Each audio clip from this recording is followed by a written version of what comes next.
Hopefully the mic is still on.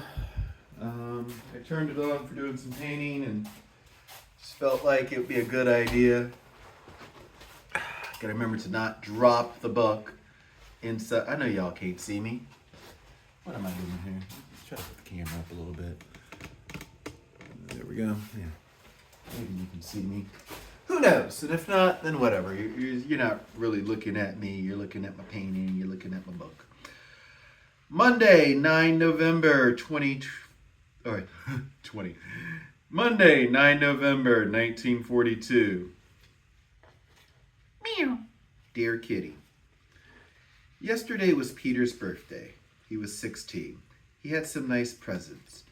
Among other things, a game of Monopoly, a razor, and a lighter. Not that he smokes much. It's really just for show. The big surprise came from Mr. Van Daan when at 1 o'clock he announced that the British had landed in Tunis, Algeria, Casablanca, and Oran. This is the beginning of the end, everyone was saying.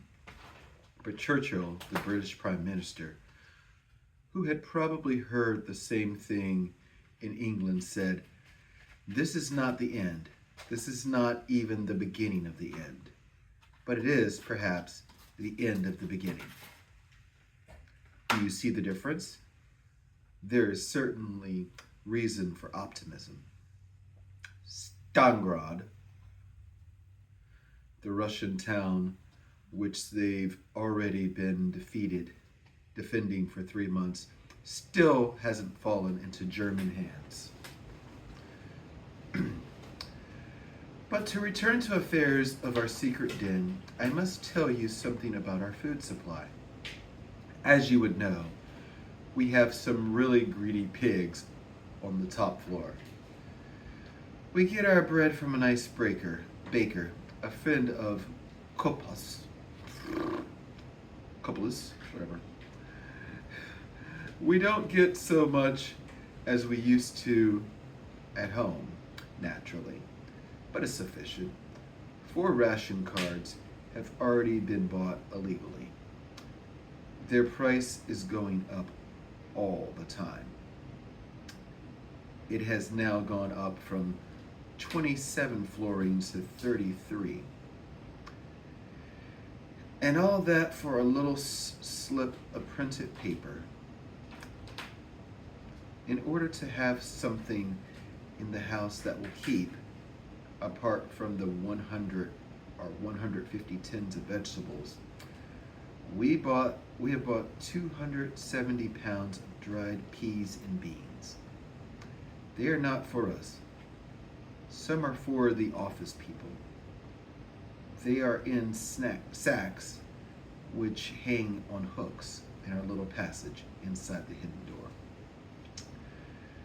Owing to the weight of the contents, a few stitches in the satch burst open. So we decided it would be better to put our winter store in the attic, and Peter was given the job of dragging it all up there.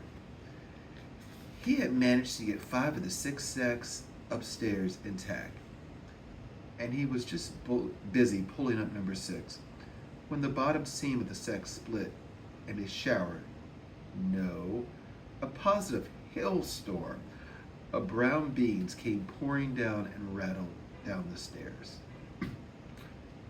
You used down twice. I mean, you were using such great, language, but this was probably translated, so just English people. There were about 50 pounds in the sack, and the noise was enough to waken the dead. And whack them, yeah. Downstairs, they thought the old house with all its contents was coming down on them. Thank God, Peter. Thank God there were no strangers in the house. It gave Peter a moment of fright, but he was soon roaring with laughter, especially when he saw me standing at the bottom of the stairs, like a little island in the middle of a sea of beans. I was entirely surrounded up to my ankles in beans. Quickly, we started to pick them up, but beans are so slippery and small that they seem to roll into all the possible and impossible corners and holes. Now, every time anyone goes downstairs, they bend down once or twice in order to be able to present Mr. Van Daan with a handful of beans. I had almost forgotten to mention that Daddy is quite better again. Yours, Anne. Oh, ooh, there's a P.S. P.S. News has just come over the radio that Algiers has fallen. Morocco, Casablanca, and Oran had been in British hands for several days. Now we're waiting on Tunis. It was 42, right? Yeah, 1942.